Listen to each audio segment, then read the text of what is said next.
Assalamualaikum warahmatullahi wabarakatuh dan selamat siang untuk teman-teman semuanya. Perkenalkan kami dari kelompok 5 yang beranggotakan Hanima Rosalia Ritonga, Hari Wahid Pratama, dan Rahulina Barus. Dalam video pembelajaran kali ini, kami akan membahas mengenai harga pokok pesanan pada mata kuliah akuntansi biaya. Untuk mempersingkat waktu, mari langsung saja kita akan membahasnya. Materi yang pertama yaitu pengertian harga pokok pesanan. Apa sih yang dimaksud dengan harga pokok pesanan? Nah, harga pokok pesanan adalah suatu metode pengumpulan biaya produksi untuk menentukan harga pokok suatu produk pada perusahaan yang menghasilkan produk atas dasar pesanan. Berbeda dengan HPP yang menghitung biaya harga pokok dari tiap produksi barang suatu bisnis secara satuan dan dengan proses produksi yang sudah mapan. Tujuan metode ini adalah menentukan harga pokok produk dari setiap pesanan, baik harga pokok produk secara keseluruhan dari tiap-tiap pesanan maupun untuk persatuan.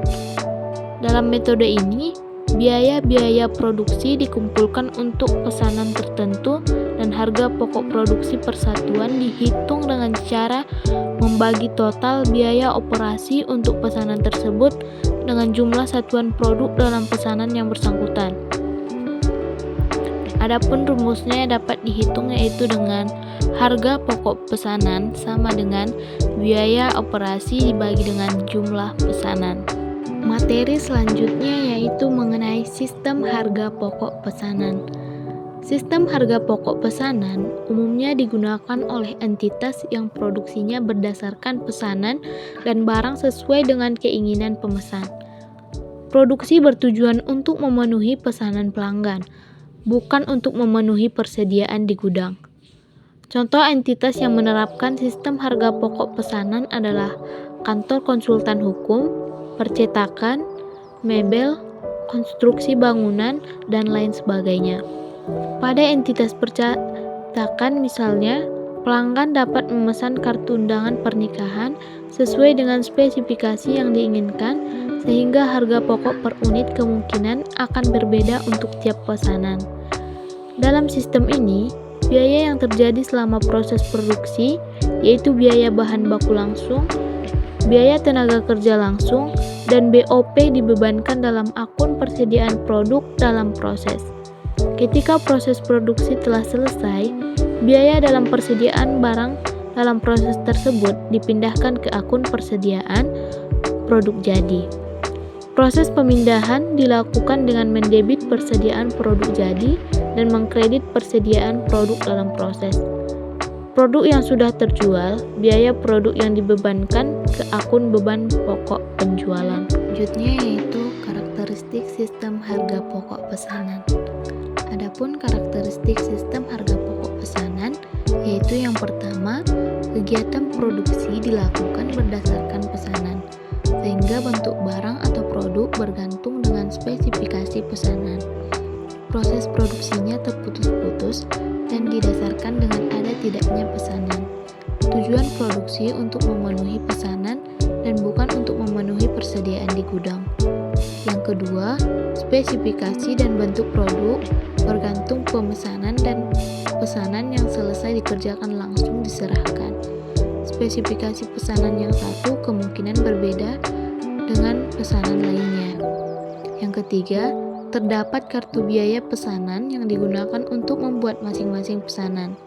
Yang keempat, biaya produksi dikumpulkan untuk setiap pesanan, sehingga perhitungan jumlah biaya produksi dihitung saat pesanan selesai. Biaya per unit dihitung dengan membagi jumlah biaya produksi dengan jumlah unit yang dipesan. Yang kelima, pengumpulan biaya produksi dengan membuat kartu harga pokok pesanan atau job order cost sheet yang berfungsi sebagai buku pembantu biaya. Dan yang keenam, penentuan harga pokok per unit produk dilakukan setelah produk persediaan yang bersangkutan selesai dikerjakan dengan membagi harga pokok produk pesanan dengan jumlah unit produk yang diselesaikan. Yang selanjutnya yaitu mengenai akuntansi biaya bahan baku. Yang pertama yaitu pembelian bahan baku. Langsung saja ke contohnya, yaitu PT Pelangi membeli bahan baku secara kredit sebanyak 17.000 unit dengan harga Rp2.500 per unit. Pembelian bahan baku dicatat dengan jurnal yaitu sebagai berikut. Pada tanggal 1 Mei 2019, persediaan bahan baku didebit sebesar Rp42.500.000 dan dikredit utang dagang sebesar Rp42.500.000. Ini untuk mencatat pembelian bahan baku secara kredit. Kemudian yang kedua yaitu pemakaian bahan baku langsung. Contohnya yaitu bukti permintaan bahan nomor 75, terdapat permintaan bahan baku sebanyak 2.700 unit dengan harga Rp2.500 per unit untuk pesanan nomor P212. Adapun jurnal pemakaian bahan bakunya yaitu pada tanggal 2 Mei 2019, persediaan produk dalam proses didebit sebesar Rp6.750.000 dan persediaan bahan baku dikredit sebesar Rp6.750.000. Ini adalah jurnal untuk mencatat pembelian bahan baku secara kredit. Kemudian yang ketiga yaitu bahan penolong. Contohnya, bukti permintaan bahan nomor 85, tanggal 3 Mei terdapat permintaan lem sejumlah 200 kg, yang mana harganya itu sebesar Rp20.000 per kilogram dan jumlah biayanya itu sebesar 4 juta. Nah, adapun jurnal untuk mencatat transaksi tersebut yaitu pada tanggal 3 Mei 2019, BOP didebit sebesar Rp4 juta dan persediaan bahan baku dikredit sebesar Rp4 juta. Ini adalah jurnal untuk mencatat pemakaian bahan penolong. Selanjutnya yaitu akuntansi biaya tenaga kerja. Nah, akuntansi biaya tenaga kerja ini dibagi menjadi dua, yaitu akuntansi biaya tenaga kerja langsung dan akuntansi biaya tenaga kerja tidak langsung. Nah, yang pertama kita akan membahas mengenai biaya tenaga kerja langsung. Biaya tenaga kerja langsung adalah biaya tenaga kerja yang dapat ditelusuri secara langsung ke pekerjaan atau pesanan tertentu. Untuk memahami lebih lanjut, dapat kita lihat contoh yaitu pada akhir Mei, kartu jam kerja PT Pelangi menunjukkan data biaya tenaga kerja langsung untuk setiap pesanan sebagai berikut, yaitu biaya tenaga kerja langsung pesanan nomor P212 sebesar Rp200.000. Biaya tenaga kerja langsung pesanan nomor P213 sebesar Rp150.000. Biaya tenaga kerja langsung pesanan nomor P214 sebesar Rp100.000. Dan jumlah biaya tenaga kerja langsung yaitu sebesar Rp450.000. Nah, jurnal untuk mencatat biaya tenaga kerja langsung tersebut yaitu pada tanggal 31 Mei 2019, persediaan produk dalam proses didebit sebesar Rp450.000 dan utang gaji dan upah dikredit sebesar Rp450.000. Ini adalah jurnal untuk mencatat pembebanan biaya tenaga kerja langsung. Kemudian kita akan membahas biaya tenaga kerja tidak langsung. Tenaga kerja tidak langsung atau indirect labor merupakan tenaga kerja yang pekerjaannya tidak terlibat langsung dalam proses produksi. Tenaga kerja langsung merupakan BOP. Untuk memahaminya dapat kita ambil contoh yaitu pemeriksaan terhadap kartu jam kerja menunjukkan adanya biaya tenaga kerja tidak langsung, yaitu gaji supervisor sebesar Rp250.000. Adapun jurnal untuk mencatat transaksi tersebut yaitu pada tanggal 31 Mei 2019 BOP sesungguhnya didebit sebesar Rp250.000 dan utang gaji dan upah dikredit sebesar Rp250.000. Nah, itu tadi adalah jurnal untuk mencatat pembelian biaya tenaga kerja tidak langsung. Adapun untuk materi selanjutnya yaitu mengenai akuntansi BOP. Selain biaya bahan baku langsung dan tenaga kerja langsung, BOP juga termasuk biaya produksi. Entitas memiliki berbagai jenis BOP. Pengakuan atas BOP dapat dilakukan secara harian, seperti biaya reparasi dan pemeliharaan mesin, biaya bahan baku penolong, dan biaya tenaga kerja tidak langsung. Selain itu, terdapat juga BOP yang dicatat secara periodik melalui jurnal penyesuaian, seperti asuransi mesin dan penyusutan bangunan pabrik.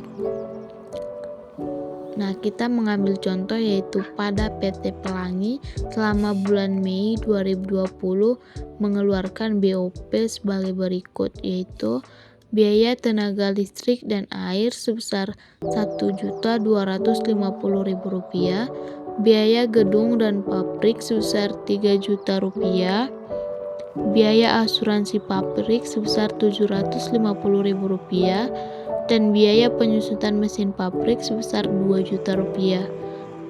Adapun jurnal pencatatan pengeluaran BOP sesungguhnya yaitu pada tanggal 3 Mei 2020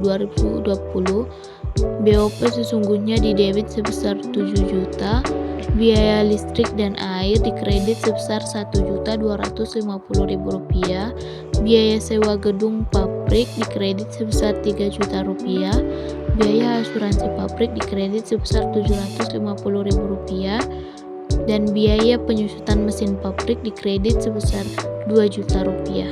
Tidak seperti biaya bahan baku dan biaya tenaga kerja langsung yang dapat dengan mudah dibebankan ke suatu pesanan atau pekerjaan berdasarkan harga atau tarif tertentu.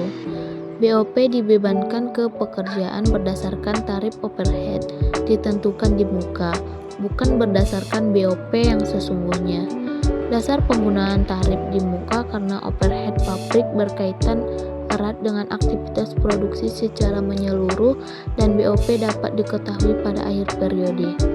Keputusan manajemen dalam menentukan harga pokok pesanan dapat segera dilakukan dengan menggunakan tarif overhead ditentukan di muka atau TODD, sehingga tidak mungkin menunggu sampai BOP diketahui. TODD ditentukan pada awal periode akuntansi dengan menggunakan basis aktivitas tertentu. Adapun basis aktivitas yang biasa digunakan adalah biaya tenaga kerja langsung, jam tenaga kerja langsung, dan jam mesin. Adapun rumus umum TODD ini yaitu TODD sama dengan biaya overhead pabrik yang dianggarkan dibagi dengan basis aktivitas. Nah, untuk mengetahuinya itu dapat kita ambil contoh pada transaksi berikut, yaitu PT Pelangi menggunakan jam mesin sebagai basis aktivitas. Estimasi BOP tahun 2020 sebesar Rp76 juta dan jam mesin 250.000 jam. Tarif BOP dihitung, tarif overhead sama dengan Rp75 juta ditambah Rp250 sama dengan 300 per jam mesin. Pesanan nomor P112 menggunakan 22.800 jam mesin. BOP yang dibebankan pesanan nomor P112 adalah 22.800 jam dikali dengan 300 rupiah sama dengan 6.840.000 rupiah. Adapun jurnal untuk mencatat pembebanan BOP yaitu pada tanggal 31 Mei 2019 persediaan produk dalam proses didebit sebesar Rp6.840.000 dan BOP dibebankan dikredit sebesar Rp6.840.000. Ini adalah jurnal untuk mencatat pembebanan BOP. Semua Rumusan bukti permintaan bahan dan kartu jam kerja dikirimkan ke bagian akuntansi untuk kemudian dimasukkan ke kartu biaya pesanan. Dari berbagai dokumen tersebut dapat dihitung jumlah biaya untuk masing-masing pesanan. Untuk pesanan nomor P112 misalnya, jumlah biaya pesanan sebesar Rp24.130.000. Jumlah biaya tersebut adalah jumlah biaya untuk pesanan sejumlah 1000 unit. Harga per unit untuk pesanan P112 adalah Rp24.130.000 atau jumlah biaya sama dengan jumlah biaya Rp24.130.000 1000 unit. Kartu biaya pesanan untuk pesanan nomor P112 dapat dilihat di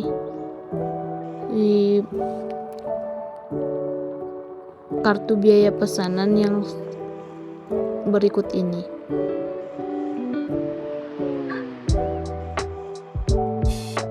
Baiklah, selanjutnya kita akan membahas mengenai proses produksi melebihi dari satu departemen. Proses produksi tidak selalu hanya satu departemen produksi dan kemungkinan melalui lebih dari satu departemen.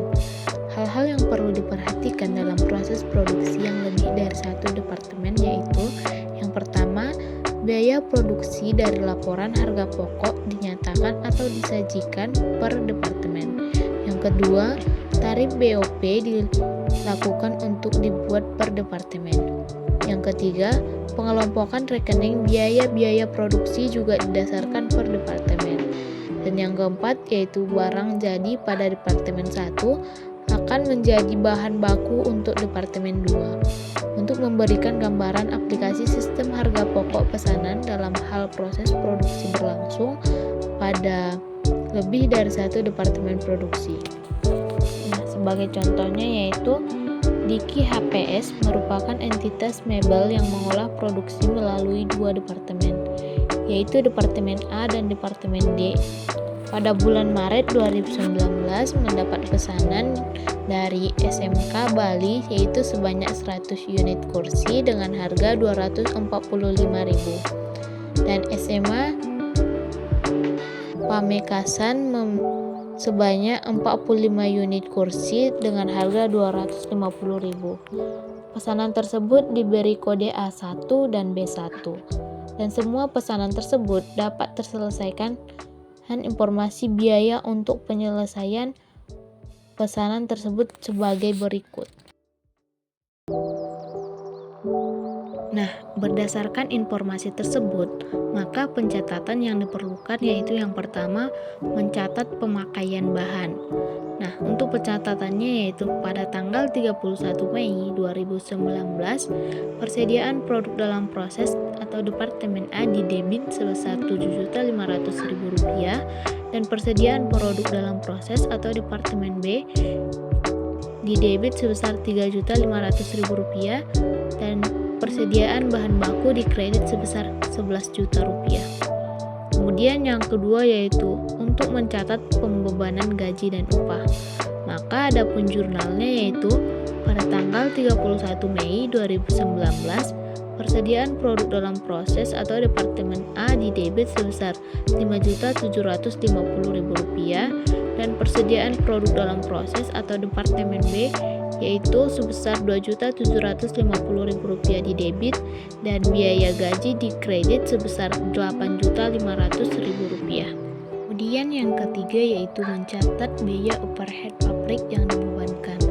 Adapun pencatatannya yaitu pada tanggal 31 Mei 2019 persediaan produk dalam proses Departemen A didebit sebesar Rp4.500.000, persediaan produk dalam proses Departemen B sebesar Rp2.062.500 didebit dan BOP dibebankan Departemen A dikredit sebesar Rp4.500.000 dan BOP dibebankan Departemen B dikredit sebesar Rp2.062.500.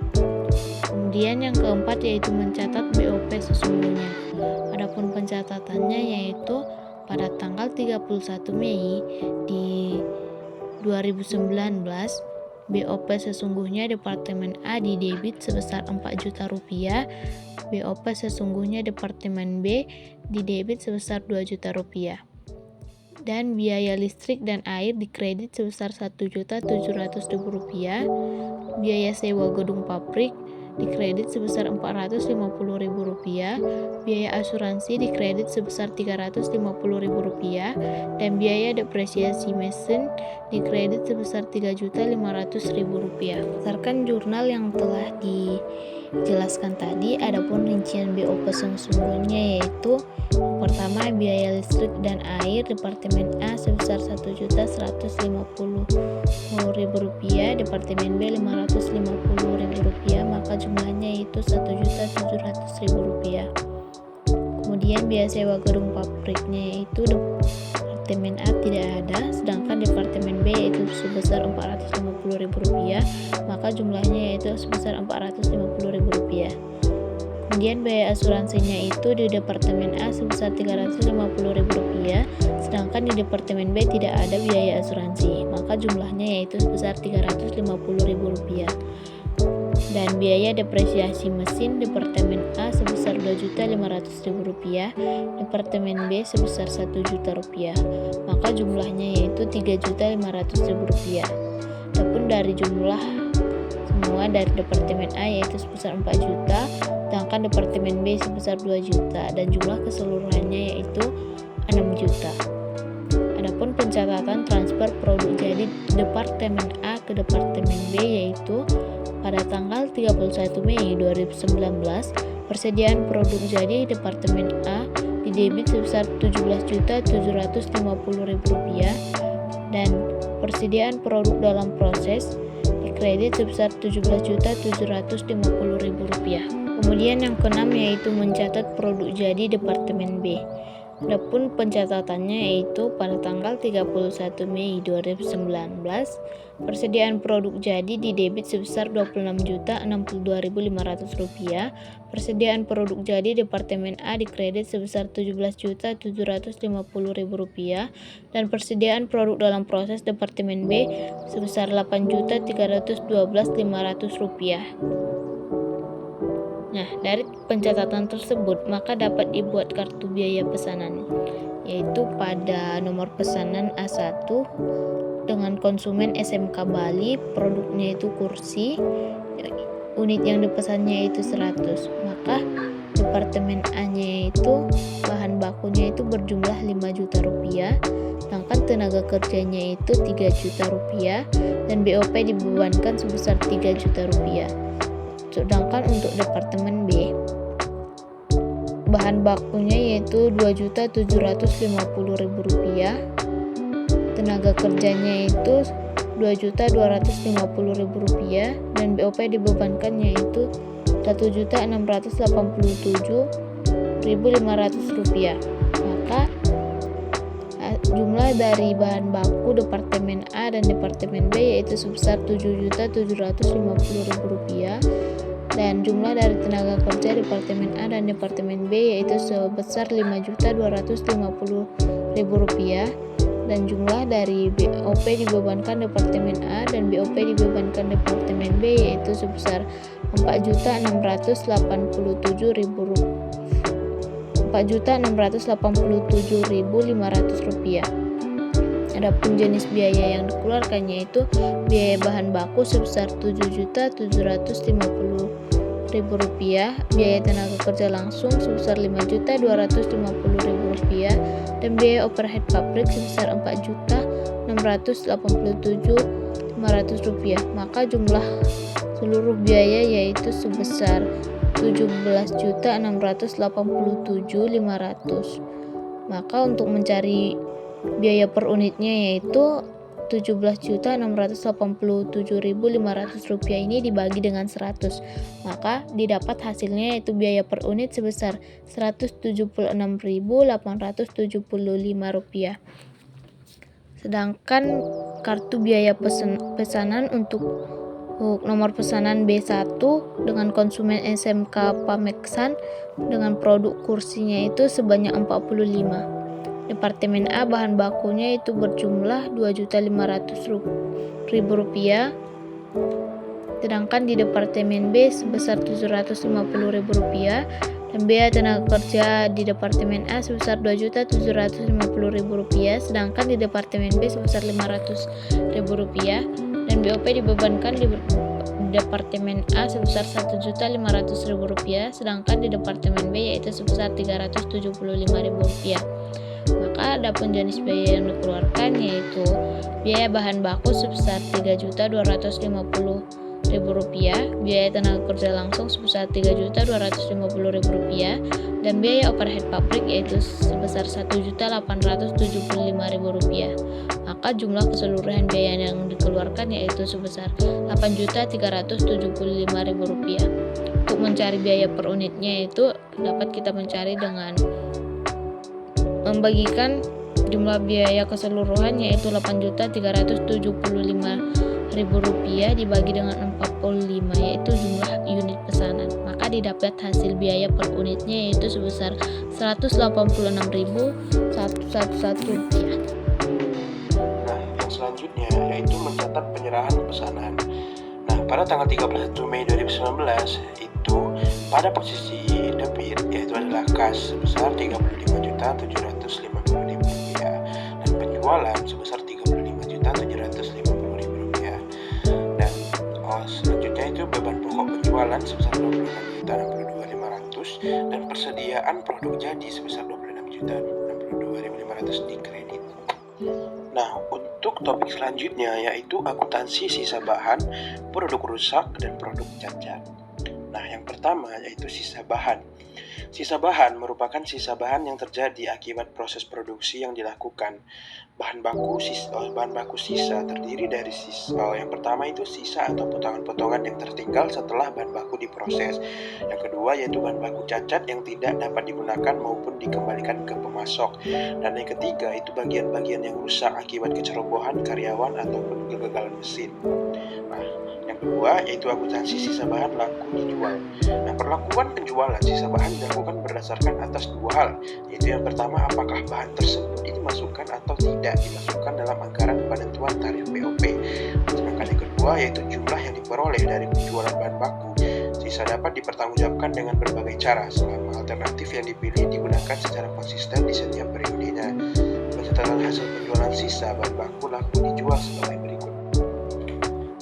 Nah, maka didapatkan pencatatannya. Yang pertama itu sisa bahan dimasukkan ke dalam anggaran penentuan tarif BOP.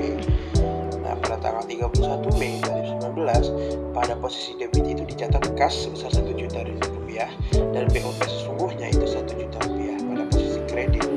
Kenapa seperti itu? Itu karena kita mencatat penjualan sisa bahan yang dimasukkan dalam anggaran BOP. Nah, sedangkan bagaimana jika mencatat penjualan sisa bahan yang tidak dimasukkan dalam anggaran tarif BOP? Seperti pada contoh tadi 31 Mei 2019 kita mencatat kas pada posisi debit sebesar Rp1.000.000 dan untuk posisi kreditnya itu persediaan produk dalam proses sebesar Rp1.000.000. Nah, yang ketiga ada hasil penjualan sisa bahan sebagai pendapatan lain-lain. Untuk jurnalnya pada tanggal 31 Mei 2019 kas di debit sebesar Rp1.000.000 dan pendapatan lain-lain di kredit sebesar Rp1.000.000. Nah, ini untuk mencatat penjualan sisa bahan yang tidak dimasukkan dalam anggaran tarif BOP. Dan yang keempat, ada hasil penjualan sisa bahan sebagai pengurang beban pokok penjualan. Untuk jurnalnya, yaitu pada tanggal 31 Mei 2019, kas di debit sebesar Rp1.000.000 dan beban pokok penjualan di kredit sebesar Rp1.000.000. Nah, ini untuk mencatat penjualan sisa bahan sebagai pendapatan lain-lain. Materi selanjutnya ada yaitu akuntansi sisa bahan tidak laku dijual. Akuntansi pencatatan sisa bahan tidak laku dijual akan tidak menimbulkan masalah apabila dalam pembuangan sisa bahan tersebut tidak ada biaya yang harus dikeluarkan. Namun, jika terdapat biaya dalam pembuangan sisa bahan harus dilakukan pencatatan. Pencatatan yang timbul karena pembuangan sisa bahan adalah sebagai berikut. Yang pertama, sumber sisa bahan dapat dilacak sehingga biaya pembuangan sisa bahan ditambahkan ke persediaan produk dalam proses atau biaya bahan baku pesanan tersebut. Untuk jurnalnya, yaitu pada tanggal 31 Mei 2019, persediaan produk dalam proses nomor 102 di debit sebesar Rp500.000, kas di kredit sebesar Rp500.000. Nah, ini untuk mencatat biaya pembuangan sisa bahan. Yang kedua, sumber sisa bahan tidak dapat dilacak sehingga biaya pembuangan sisa bahan ditambahkan ke BOP sesungguhnya tersebut. Untuk jurnalnya, pada tanggal 31 Mei 2019, BOP sesungguhnya di debit sebesar Rp500.000, kas di kredit sebesar Rp500.000. Nah, ini untuk mencatat biaya pembuangan sisa bahan. Materi selanjutnya yaitu akuntansi produk rusak. Akuntansi produk rusak tidak laku dijual. Yang pertama, sulit pengerjaan ulang. Contoh, untuk 150 juta per unit untuk memenuhi pesanan perusahaan memproduksi 125 unit karena 25 unit diantaranya rusak. Biaya yang telah dikeluarkan mencapai Rp18.750.000. Perhitungannya, biaya produksi untuk 100 unit sebesar 15 juta. Biaya produksi untuk 25 unit yang rusak sebesar Rp3.750.000 dan jumlah biaya produksinya itu sebesar Rp18.750.000. Biaya produksi Rp18.750.000 akan dibebankan ke 100 unit karena 25 unit yang rusak tidak dapat dijual. Dengan demikian, harga pokok per unit sebesar Rp18.750.000 dibagi 100 unit sehingga hasilnya Rp187.500.000 per unit. Nah, yang kedua bersifat normal. Produk yang rusak karena sifat normal produksi, biaya atau harga pokok produk rusak dibebankan ke BOP. Untuk jurnalnya, pada tanggal 31 Mei 2019, BOP sesungguhnya di debit sebesar Rp3.750.000, persediaan produk dalam proses di kredit sebesar Rp3.750.000. Nah, ini untuk mencatat biaya produk yang rusak. Yang ketiga, kurangnya pengawasan. Untuk jurnalnya yaitu pada tanggal 31 Mei 2019, kerugian produk rusak di kredit di debit sebesar Rp3.750.000, persediaan produk dalam proses di kredit sebesar Rp3.750.000. Nah, ini untuk mencatat biaya produk yang rusak. Selanjutnya, akuntansi produk rusak laku dijual. Untuk jurnalnya, pada tanggal 31 Mei 2019, kas di debit sebesar Rp1.500.000, persediaan produk dalam proses di kredit sebesar Rp1.500.000. Nah, ini untuk mencatat penjualan produk yang rusak. Yang kedua, bersifat normal. Untuk jurnalnya, pada tanggal 1 Mei 2019, kas di debit sebesar Rp1.500.000, BOP sesungguhnya di debit sebesar Rp2.250.000 dan persediaan produk dalam proses di kredit sebesar Rp3.750.000. Yang ketiga, kurangnya pengawasan. Untuk jurnalnya yaitu pada tanggal 31 Mei 2019, kas di debit sebesar Rp1.500.000, kerugian produk rusak di debit sebesar Rp2.250.000 dan persediaan produk dalam proses di kredit sebesar Rp3.750.000. Nah, ini untuk mencatat penjualan produk yang rusak. Untuk materi selanjutnya ada akuntansi produk cacat. Yang pertama, sulitnya proses produksi. Contoh, PT Angkasa mendapat pesanan produk A sebanyak 100 unit. Diperkirakan biaya yang akan dikeluarkan untuk memenuhi pesanan tersebut sebesar Rp15 juta atau Rp150.000 per unit. Perusahaan memproduksi 100 unit dan terdapat 10 unit yang cacat. Biaya yang dikeluarkan untuk memperbaiki produk cacat tersebut sebagai berikut. Biaya bahan baku sebesar Rp750.000, biaya tenaga kerja langsung sebesar Rp600.000 dan biaya overhead pabrik sebesar Rp650.000. Nah, untuk jurnalnya pada tanggal 31 Mei 2019, persediaan produk dalam proses di debit sebesar Rp2 juta, persediaan bahan baku dikredit sebesar Rp750.000, biaya gaji dan upah dikredit sebesar Rp600.000, macam-macam akun kredit dikredit Rp650.000. Nah, ini untuk mencatat biaya perbaikan produk cacat. Yang kedua, normal. Produk cacat karena sifat normal produksi, maka memperbaiki produk cacat diakui BOP sesungguhnya. Contoh jurnal untuk mencatat tambahan biaya produk cacat sebagai berikut.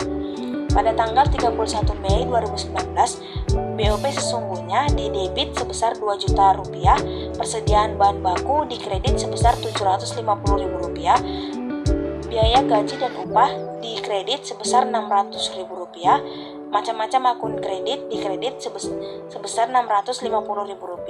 Nah, ini untuk mencatat biaya perbaikan produk cacat. Nah, untuk materi yang terakhir yaitu karena kelalaian.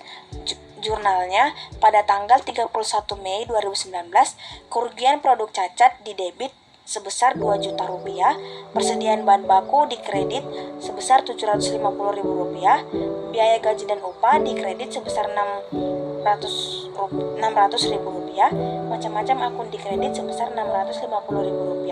Nah, ini untuk mencatat biaya perbaikan produk cacat.